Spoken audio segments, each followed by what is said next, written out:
오늘 이렇게 귀한 한마음 제자교회 8시 예배에 이렇게 함께 예배하게 하신 하나님께 감사드리고요. 저는 미국에서 17년 정도 목회하다가 지금 작년에 한국에 들어가서 이제 사역하다가 지금 요번에 2주 정도 저희 이제 딸이 UCLA 다니고 있어서 졸업을 했고, 그래서 졸업식에 참여하는 시간이 있어서 이제 오게 됐습니다. 그래서 이제 시간을 보내고 또 오늘 귀하게 오늘 이렇게 예배하게 하시고 또 말씀 전할 수 있는 기회를 주신 우리 곽관 목사님과 우리 당회원들, 우리 장로님들 또 교인분들에게 너무나 감사를 드립니다. 오늘 저는 오늘 본문 말씀 중심으로 해서 복음의 능력을 경험하라라는 제목으로 말씀을 전하겠습니다. 제가 단임 목회를 빅토빌에서 한 3년 정도 했습니다. 가기 전에, 한국에 가기 전에. 근데 이제 우리 수잔 선교사님이 이렇게 선교하시지만은 우리 멕시코에 선교를 갔었습니다. 우리 많이는 못 갔고요. 4분이서 4th of July에 갔습니다. 전날 주일날 떠나서 월요일까지 해서 사람들은 막 불꽃놀이하고 재밌게 놀고 있는데 우리는 주일날 출발해서 주일날 사역, 월요일 사역 이렇게 했습니다. 우리 장로님, 한의원하신 장로님 한 분하고, 그 다음에 미용하시는 권사님 한 분하고, 그 다음에 또 음식하시는 권사님 한 분하고 저하고 해서 4명이 갔습니다. 가가지고 멕시코 가서 주일날은 달려가가지고 가고, 그 다음날 이제 침 사역하고 미용 사역하고, 그 다음에 또 음식 햄버거 만들어 드리고, 또 마약 중독자 아이들이 있는 또 그 다음 날에 마약 중독자 아이들이 있는 곳에 가서 또 복음을 전하고 저는 설교하고요. 그 다음에 여러 가지 똑같은 사역들 하고, 또 설교하고 나서 저는 할 일이 없어갖고 손톱을 다 깎아드렸어요. 손톱 깎아드리고 손톱이 다 이렇게 막 다 찌그러지고 허물어지고 그런 어르신들이 너무나 많고, 노숙자분들 또 연고가 없으신 분들, 그런 분들 이제 가서 섬겼는데 어떤 분들이 그런 얘기를 하시더라고요. 꼭 굳이 멕시코까지 가서 선교를 해야 되나, 우리도 힘든데 꼭 그런 사람을 도울 필요가 있나, 그 사람들한테 복음을 전할 필요가 있나, 이런 얘기를 하시는 분들이 있어요. 근데 내가 그걸 좋아하냐 안 좋아하냐, 그것이 내가 생각할 때 맞냐 틀리냐, 그거보다 중요한 것은 하나님의 명령인 줄 믿습니다. 하나님의 명령. 오늘 말씀에 보면은 마가복음은요 1장부터 16장까지 되어 있는데, 마가복음 1장 15절, 그 다음에 마가복음 66장 15절은 똑같이 복음에 대한 얘기가 나오고 있어요. 패시지 한번 넘겨주시면, PPT 한번 넘겨주시면요, 마가복음 1장 15절 말씀에 보면, 마가복음 1장 15절 말씀이 안 나왔네요. 자, 마가복음 1장 15절 말씀은 때가 찼고 하나님의 나라가 가까이 왔으니 회개하고 복음을 믿으라. 자, 회개하고, 하나님의 나라가, 예수님이 오셔서 하나님의 나라가 가까웠으니 회개하고 복음을 믿어야 된다. 그리고 이 마가복음에 대한 내용이 전부 다 복음에 대한 얘기예요. 그리고 이 복음에 대한 얘기가 끝나면서는 마가복음 16장 15절에는 한번 같이 읽어볼까요? 또 이르시되, 시작. 또 이르시되 너희는 온 천하에 다니며 만민에게 복음을 전파하라. 자, 무슨 얘기예요? 복음을 믿으라 하면서 복음의 내용이 쭉 나왔잖아요. 그러면 복음을 믿은 사람은 뭐 해야 돼요? 복음을 전파하라. 신앙생활은 너무나 심플한 겁니다. 뭐냐면 복음이 뭔지를 알아야 되죠. 성경 말씀에 대해서 그 복음서를 통해서, 복음을 통해서 예수님이 누구시고 예수님의 사역과 인격이 무엇이고 하는 걸 다 배우는 거예요. 느끼는 거예요. 체험하는 거예요. 알아가는 거예요. 머리로 알고 마음으로 믿고 하는 모든 일들이 복음에 대한 이야기예요. 복음을 믿고 회개하고 마지막 때가 가까웠기 때문에 이 긴급한 사명에 대해서, 이 내 생명에 대해서, 내 생명과 관련된 이 메시지에 대해서 심각하게 생각하고 이 복음을 믿어야 돼요. 근데 그걸로 끝나면 안 되고, 복음을 믿고 복음을 전파하라. 자, 복음을 믿는 것이 half, 그 다음에 복음을 전파하는 것이 반절이겠죠. 그런데 요즘 이 시대에는, 자, 믿는 것, 머리로 아는 사람들은 굉장히 많습니다. 이게 틀렸냐, 이게 맞냐, 말씀적으로 이게 맞았냐, 틀렸냐 이런 얘기 하는 사람이 너무나 많아요. 근데 세컨드 해프를 하지 않는 사람이 너무나 많아요. 온 천하에 다니며 만민에게 복음을 전파하라. 그랬죠? 존 파이퍼 목사님, 넥스트 한번 넘겨주시면은, 존 파이퍼 목사님이 오직 예수라는 책에 보면은 다음 장 한번 넘겨줘 보실래요? 패세지. 이게 마가복음 1장 15절이고요. 그다음에 너희는 온 천하에 다니며 만민에게 복음을 전하라. 그 다음에 한번 넘겨줘 보세요. 현대 교회 존 파이퍼 목사님이 현대 교회 비상사태, 요즘 현대 교회는 7가지의 비상사태가 있다. 굉장히 큰 어려움이 있는데 그게 첫 번째는 뭐냐면 오직 예수라는 책에서 이렇게 얘기해요. 성경을 믿고 순종하는 일에 위기가 처해 있다. 하나님의 말씀을 믿고 순종하는 것. 하나님의 말씀을 아는데 순종을 안 한다는 얘기죠. 자, 말씀을 전파하라 그러면 가서 전파하면 되는데 전파라고 알기는 아는데 하지 않는다는 얘기죠. 성경을 믿고 순종하는 일에 위기가 처해 있다. 그 다음에 진정한 사랑의 위기가 처해 있다. 타종교를 믿는 사람들의 구원이 위기에 처해 있다. 선교사님들에게 힘을 실어주는 일이 위기에 처해 있다. 우리의 영혼이 위기에 처해 있다. 그리스도께서 주시는 모든 은택을 누리는 일이 위기에 처해 있다. 예수님의 영광이 위기에 처해 있다. 자, 우리가 한번 생각해 보면은 타 종교에게 복음을 전하는 일이 위기에 처해 있다 그랬어요. 오직 예수가 아니면 구원이 없다는 믿음을 전하는 게 선교사님인데 선교사님들의 사역이 오직 예수가 아니라면 무슨 의미가 있겠습니까? 수억 마일리에 떨어져 있는 그곳에 가서 복음을 전하고 예수님을 전하고 문화도 언어도 음식도 맞지 않는 그곳에 가서 같이 먹고 자고 하면서 그들을 사랑하고 그들을 품어내는 그 일들이 복음이 아니라면 어떻게 가능하겠냐는 거죠. 근데 복음이 우리를 살리고 복음이 우리를 새롭게 하는 능력이 있는 겁니다. 그분들의 마음 가운데 복음이 있기 때문에 그 복음이 생명이라는 확신이 있기 때문에 그곳에 가는 거죠. 그러면서 존 파이퍼 목사님은 뭐라고 얘기하냐면 교회의 영적 건강, 한번 다음 장 넘겨줘 보시면 교회의 영적 건강은 지구상의 모든 종교와 언어와 문화로부터 자기의 양을 불러 모으시는 예수님의 사명에 교회가 진심으로 참여하는 데 달려있다. 그러니까 교회의 영적 건강은 복음을 전파하는 일, 그러니까 십자가에 피 묻은 복음을 전파하기 위해서 온 열방을 향해서 세계를 향해서 오늘도 기도 열심히 하셨는데 기도하며 헌신하며 보내는 선교사 또 기도하는 선교사 후원하는 선교사를 우리가 그 복음을 위해 살아가는 목표를 가지고 살아갈 때 하나님께서 교회를 건강하게 만들어 가신다. 좋아하든지 안 좋아하든지 그리고 그것들이 우리가 위험을 감수하든지 또 기쁨을 하든지 그 방법은 뭐가 됐든지 간에 우리는 복음의 빚진 자로서 복음을 참여하는 자로서의 삶의 사명과 본분을 가지고 가야 된다는 말씀이죠.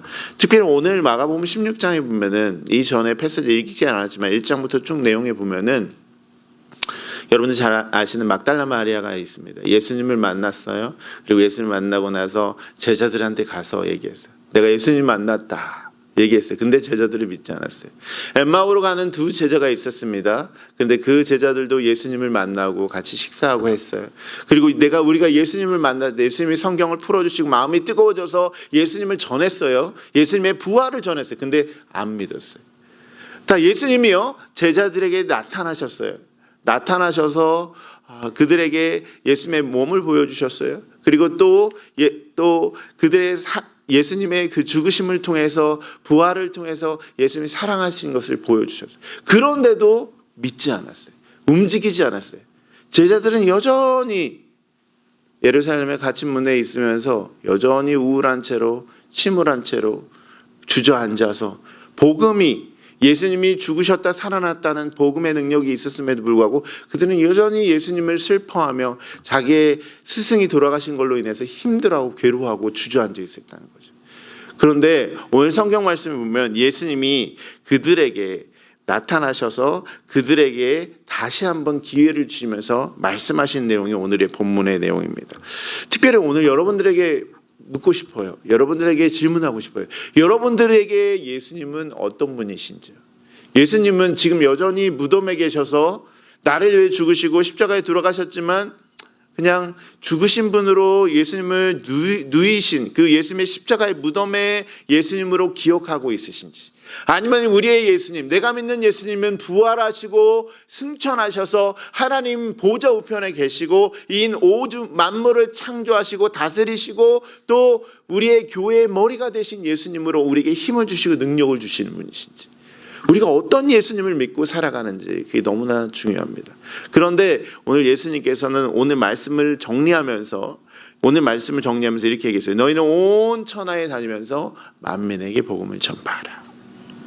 온 천하에 다니면서 만민에게 복음을 전파하라. 예수 그리스도의 죽으심을 믿고 예수 그리스도의 부활을 믿는 사람이라면 누구든지 복음을 가지고 살아가고 살아내고 전파해야 된다.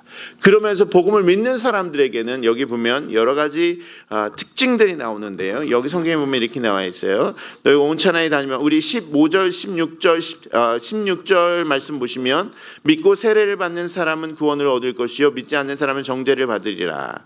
믿는 자들에게, 하면 17절 말씀 한번 읽어볼까요? 다음 패시지 한번 넘겨보시면요, 17절 믿는 자들에게는 이런, 시작, 믿는 자들에게는 이런 표적이 잇따르니 곧 그들이 내 이름으로 귀신을 쫓아내며 새 방언을 말하며 뱀을 집어올리며 무슨 독을 마실지라도 해를 받지 아니하며 병든 사람에게 손을 얹은즉 나으리라 하시더라. 아멘. 복음을 전하고 복음을 믿는 사람에게 이런 표적들이 나타난다.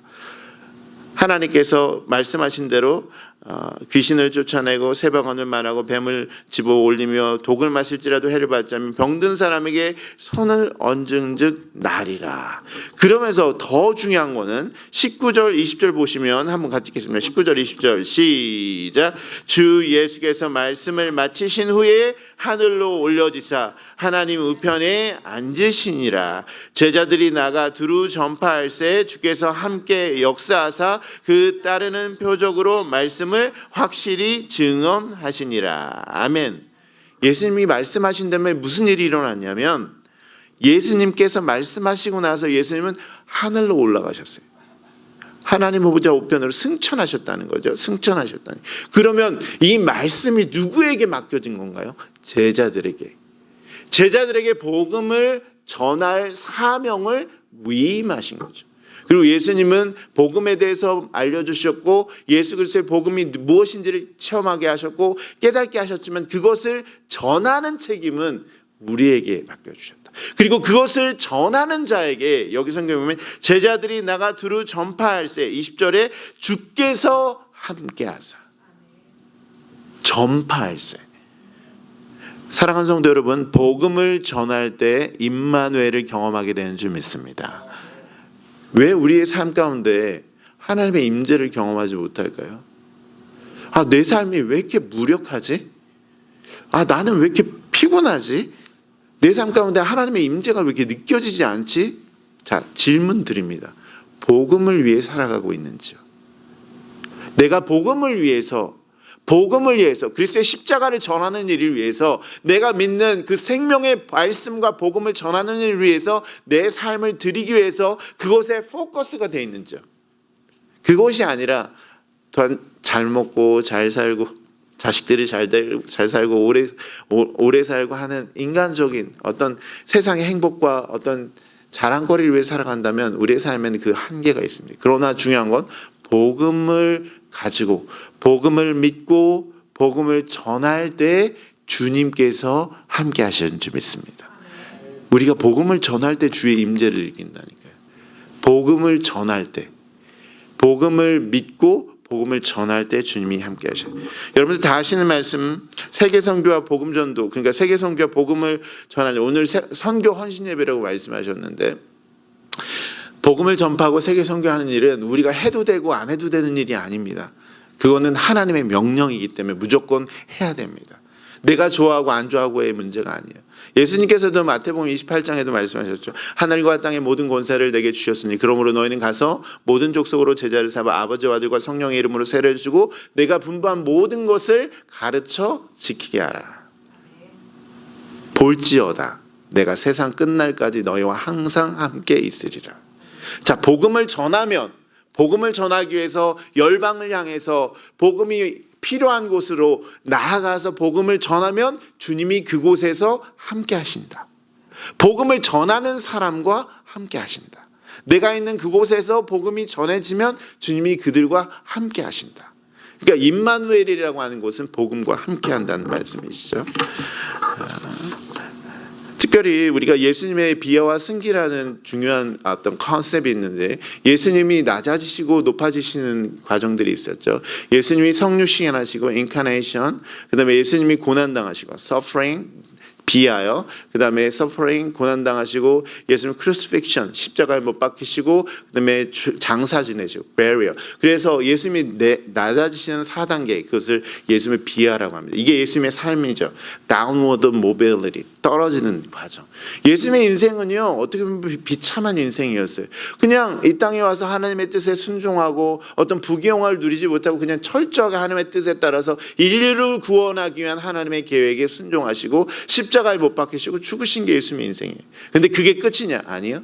그게 끝이 아니고 하나님께서 그를 높이시기 시작했는데, 부활시키시고 resurrection, 부활시키시고, 그 다음에 승천하시고 ascension, 올리시고, 그 다음에 sitting right hand of God, 하나님의 오른편 보좌 우편에 앉으시고, 지금은 예수님께서 다시 오실 재림을 기다리는 거죠.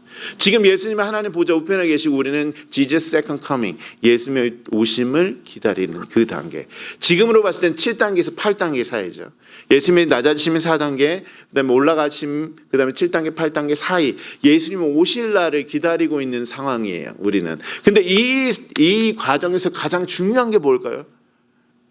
자식을 장가 보내는 게 중요한가요? 아니면 내가 밭을 더 사는 게 중요한가요? 뭐가 중요한가요? 뭐가 중요한가요? 아니면 내가 나가서, 우리가 지금 핑계대는 수많은 비유들을 보잖아요. 뭐가 중요한가요? 지금 제일 중요한 게 뭔가요? 복음을 전하는 겁니다. 하나님께서 말씀하신 이 말씀에, 그래서 마태복음 24장, 그다음에 마가복음 13장이 마지막 때 징조에 대해서 얘기하죠. 첫째 기근과 지진이 있을 것이고, 전쟁이 일어날 것이고, 민족을 대적할 것이고, 그 중에 가장 큰 심텀 중에 하나는 뭐냐면 복음이 먼저 만민에게 전파돼야 된다. 긍정적인 심텀이에요. 하나님의 말씀이 전해지기 위해서 그 일을 사명을 감당하기 위해서 수많은 선교사님이, 미국은 정말 선교의 나라고, 우리도 미국의 선교사님과 호주의 선교사님과 영국의 선교사님들 쪽복음을 받고 복음의 능력이 한국에 들어와서, 저도 요전에 아이들하고 함께 양화진에 한국에 들어가서 일주일 동안 휴가를 서울에서 보내면서 양화진에 가서 아이들에게 보여줬어요. 이곳이 선교사님들이 온 곳이고, 이 선교사님이 언더우드 무덤이 4대에 걸쳐서 무덤이 있고, 그곳에 선교를 받아서 복음을 받아서 우리가 예수를 믿게 된 거야 하면서, 복음을 통해서 우리가 구원을 받은 거거든요. 민족이 변화가 됐고, 학교가 세워지고, 교회가 세워지고, 병원이 세워지고, 그러면서 모든 한국의 시스템은 기독교 정신이 밑바탕에 깔려 있어요. 동일합니다. 우리가 가는 어느 곳인가, 우리가 가는 어디인가 복음의 능력이 심겨지기 위해서, 예수 그리스도의 피 흘린 십자가의 능력으로 그들의 생명을 살리고 영혼을 살리고 그들의 환경을 살리고 죽어가는 영혼에게 먹을 것들을 주고 필요를 채워주면서 살아가는 그 일을 위해서 우리가 헌신을 해야 된다는 얘기죠. 특별히 오늘 말씀을 준비하면서 이제 여기에 말씀에 마가복음 8장 34절 말씀에 보면 이런 말씀이 있어요. 마가복음 8장 34절 시작. 누구든지 자기의 목숨을 구원하고자 하면 잃을 것이요, 누구든지 나와 복음을 위하여 자기 목숨을 잃으면 구원하리라. 자기 목숨을 구원하고자 하면 역설적이죠. 기독교는 역설입니다. 기독교는 역설이에요. 누구든지 자기 목숨을 구원하고 내 생명을 살리기 위해서, 내 몸을 살리기 위해서 노력하면 자기 목숨을 잃게 되지만, 나와 복음을 위하여, 예수 그리스도와 복음을 위하여 자기 목숨을 잃기로 작정하면 하나님께서 그 사람을 보호하시고 지키시고 임재하셔서 함께 하시는 그 하나님의 은혜가 역사하신다. 하나님이 지키신다. 내 삶은 내가 능력으로 지켜지는 게 아니라 하나님의 능력을 의지하며 복음을 위해 살아갈 때 하나님께서 나와 함께 하신다. 그러면 다음 장 넘겨주시면 이렇게 나와 있어요. 누구든지 시작. 누구든지 이 음란하고 죄 많은 세대에서 나와 내 말을 부끄러워하면 인자도 아버지의 영광으로 거룩한 천사와 함께 올 때 그 사람을 부끄러워하리라. 아멘. 재림의 때가 남아있다고 얘기했죠. 그 재림의 때는 음란하고 죄 많은 세대예요. 음란하고 더러운 세대. 다른 성경 빌립보서 2장에 보면 크룩드라고 나요. 크룩드 제너레이션, 꼬부라지고 정도가 아니라 하나님의 뜻대로 사는 게 아니라 오만해지고 교만해지고 완악해지고 삐뚤어진 세대 가운데서 복음을 전하고 예수 그리스도를 전하는 사람들, 그리고 그 복음을 전하는 일을 부끄러워하지 않는 사람들에 대해서 하나님께서 오실 그 재림의 날에 그들을 부끄러워하지 않은, 그러나 지금 이 어려운 세대에서 하나님의 말씀을 부끄러워하고 복음 전하기를 주저하고 두려워한다면 그 사람은 수치를 당하게 될 것이다, 이런 얘기를 했어요. 우리 특별히 한마음 제자교회에 있는 모든 분들, 복음과 함께 여러분들의 삶을 살아내시기를 축원합니다. 그리고 주님이 오실 날에 내가 복음을 위해서 뭘 했느냐 물어볼 거 아니에요. 그럼 난 복음을 위해서 기도했고요, 오늘 기도하셨지만 또 복음을 위해서 헌신하고요, 선교사님들을 후원하고요, 복음을 위해 살아가고요, 선교를 가고요. 우선순위가 뭐냐 이거죠. 먼저 하나님의 나라와 하나님의 의가 중요한데 먼저 내가 살고 생존하는 게 우선이 아니죠. 마태복음 6장 30절, 먼저 하나님의 나라와 그의 의를 구하라. 그리하면 이 모든 것을 너에게 더해 주시겠다. 내 필요한 삶의 모든 것들은 하나님께서 복음을 위해 살아갈 때 다 채우신다고 말씀하셨어요. 복음이 하나님의 나라. 내 삶에 오늘 말씀을 준비하면서 제가 이제 지금 토렌스에 묵고 있어서 아침에 일찍 왔습니다.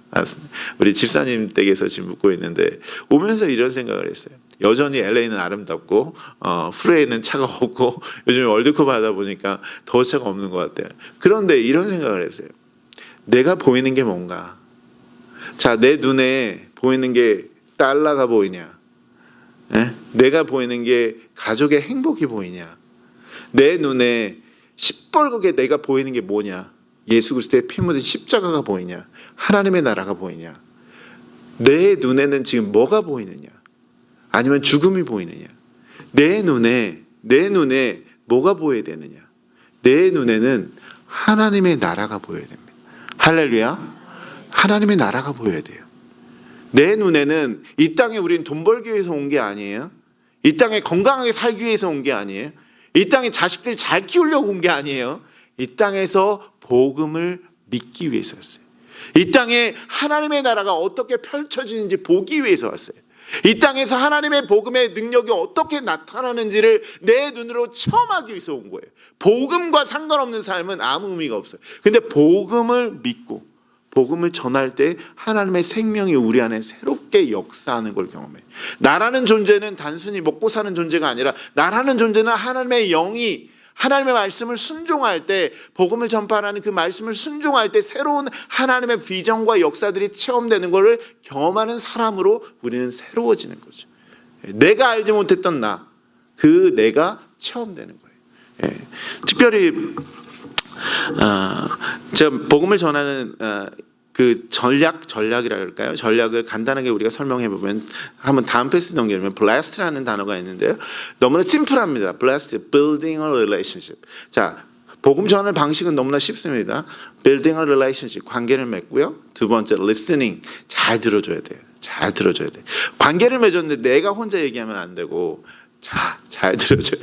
우리 맥도날드, LA에도 맥도날드가 엄청 유명하잖아요. 한국 분들 너무나 말 많이 하셔가지고 막 맥도날드에서 이거 체크한다고 그러시는데, 그래가지고 뭐 그런 얘기 많았는데, 중요한 거 뭐냐면 누군가 말을 하면 그걸 들어줘야 되죠. 김재롱 목사님이라고 두레교회에 있는 목사님인데, 그 목사님이요, 한 영혼 전도하는데 어떤 사람이 구원을 받았대요. 근데 그 사람이 목사님 이제 복음을 전하고, 자, 그 사람을 가고 얘기를 했는데 그 목사님이 얘기하시는 거예요. 그 사람이 우리 교회로 오기로 작정했대요. 왜 그랬냐니까 목사님이 내 얘기를 5시간 들어줬대. 5시간 들어주면 그 사람이 온다니까요. listening. 자, 관계를 맺고 그 사람의 얘기를 들어줘요. 이 세상에 수많은 사람들이 누군가 내 얘기 들어주길 원하는 사람들밖에 없어요. 근데 복음 들어주면 그 사람은 내 사람이 됩니다. 그리고 들어줄 때 관계가 더욱더 딥어해져요. 그리고 arousing interest, 그 사람들의 관계에 흥미로운 점. 자, 그래서 그 사람이 관심을 갖는 부분이 무엇인지 interest, 그것들을 체크하는 거죠. 그래서 어떤 분은 어떤 분은 그런 얘기를 했어요. 1%의 공통 분모를 찾아라 이렇게 얘기했어요. 자, 뭐 여기 우리 학연, 지원, 혈연 우리 LA에도 너무나 많죠. 그런 게 많아서 그런 것들이 공통 분모도 될 수 있고 취미가 될 수도 있고 또 뭐 아이들이 될 수도 있고 학업이 될 수 있고 또 여러 가지 이유가 있겠지만 일단 1%를 찾아서 그 사람들과 좋은 관계를 맺고 또 그 사람들의 인트레스트를 또 세워주고요. 그리고 sharing the gospel, 복음을 나눈다. 내가 믿는 복음 되게 중요한 거죠. 내가 믿는 예수님을 나누는 거죠. 나는 예수를 어떻게 믿었고, 근데 우리가 방법이 조금 틀린 게 뭐냐면요. 무조건 전하잖아요. 무조건 전한다고 믿는 게 아니에요. 사람은 관계가 형성된 사람들을 통해서만 믿음이 생기고 관계가 형성이 돼야지 그 사람의 얘기를 듣잖아요. 그런 거 똑같습니다. 그러니까 building a relationship first. 그 다음에 sharing gospel. 그때 말씀을 나누고 삶을 나누고 내가 예수 믿다 보니까 이게 너무나 좋아. 예수님이 나와 함께 하셔서 그리고 예수님이 나의 삶 가운데 이렇게 함께 하신 이야기들을 나누는 거죠. 그리고 나서 turning to Christ. 그 사람들이 예수님께 돌아올 수 있도록 도와주는 거예요. 이게 이 시스템인데 이게 어디에서든 적용이 될 수가 있습니다. LA에서든 마켓에서든 여러분 삶이든 네이버든 뭐든 상관이 없어요. 그렇게 전해가면서 되는 거죠. 그럼에도 불구하고 우리가 꼭 기억해야 될 거는 다음 패스 넘겨주시면 자, 헨리 드러몬드라고 하는 사람이 쓴 책 사랑이라는 책인데 고린도서 13장에 대한 책인데요. 이 책에 보면 이런 얘기가 돼 있어요. 아무리 우리가 복음을 잘 전한다 해도 이게 되게 중요한 얘기. 한번 같이 읽어볼까요? 시작. 선교사가 되려는 사람 이들에게 간청합니다. 자신의 몸을 불태워 준다 하더라도 사랑이 없으면 아무 소용이 없음을 명심하십시오. 정말 아무 소용이 없습니다. 이방 세계로 가지고 갈 것들 가운데 하나님의 사랑을 우리 자신의 인격에 새기고 반영하는 것보다 더 큰 것은 없습니다. 우리가 선교지를 가면 뭐 단기 선교를 가면 뭐 물건을 싸가고 옷을 싸가고 또 먹을 것을 싸가고 막 하지만 제일 중요한 건 뭐냐면 우리가 복음을 전할 때 하나님의 사랑을 내 인격에 새기는 거. 내가 받은 예수 그리스도의 사랑, 나를 위해서 십자가에 죽으시고 고난 당하시고 내 모든 죄를 씻기시고 부활을 통해서 예수님의 죄 없으심을 증명하시고 부활을 통해서 그 예수님께서 나를 다스리시고 통치하시고 나의 삶을 붙드시고 그리고 지금도 여전히 나의 삶을 붙잡고 계시지만 영원토록 나를 이끌어 가실 영원 천국까지 나를 이끌어 가실 그 예수님에 대한 분명한 믿음 그리고 그 하나님의 사랑 끊임없이 이 세상 누구도 나를 이해할 수 없고 이 세상 누구도 나를 받아주지 않을지라도 누가 나를 뭐라고 한다 할지라도 하나님의 사랑은 영원토록 끊임없이 나와 함께 하시고 이 세상 모든 것들로부터 예수 그리스도의 안에 있는 하나님의 사랑으로부터 우리를 끊을 수 없다는 그 믿음 그 하나님의 사랑을 내 인격에 깊이 새기지 않고는 우리가 나가는 모든 곳에서 모든 것들이 헛될 수밖에 없다. 하나님의 사랑을 은혜 안에 채워야 된다. 이런 얘기했습니다. 제가 이제 17년 동안 이민 생활을 했는데 특별히 처음에 오면서 F1 비자로 와서 석사하고 그다음에 하나님께 기도했습니다. 하나님 다음 스텝을 어떻게 할까요? 그랬더니 하나님께서 토렌스에 있는 교회, 샘물교회라는 교회에서 부목사로 10년 동안 사역하면서 거기서 영주권도 받았고 또 더 공부를 하면서 플러에서 박사과정도 목회학 박사과정도 하면서 이렇게 사역을 하다가 빅토리아에서 부름이 있어서 한 3년 정도 사역을 하고 있었습니다. 특별히 근데 저희 아버지가 목회를 하고 계셔서 정읍에 있는 교회에서 아버지가 은퇴할 시기가 되셨어요. 시골 교회입니다. 조그만 시골 교회입니다. 한 교인이 지금 한 70명 정도 되는데 시골 교회인데 아버지가 그 교회에 43년 계셨습니다.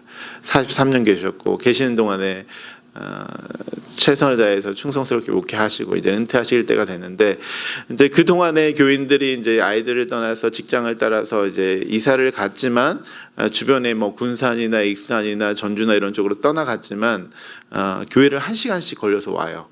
젊은 층들이 와서 예배를 드리고 했는데 이제 목사님이 43년 계셨던 목사님이 떠나신다 그러니까 더 놀라운 건 뭐냐면 아버지가 떠나신다 그러니까 교회 권사님들이 기도를 하셨어요. 우리 목사님 계실 때 나 죽어야 된다. 우리 목사님이 장례식 치러줘야 돼. 그런다고 기도를 하신 거예요. 한 해에 8분이 돌아가셨어요.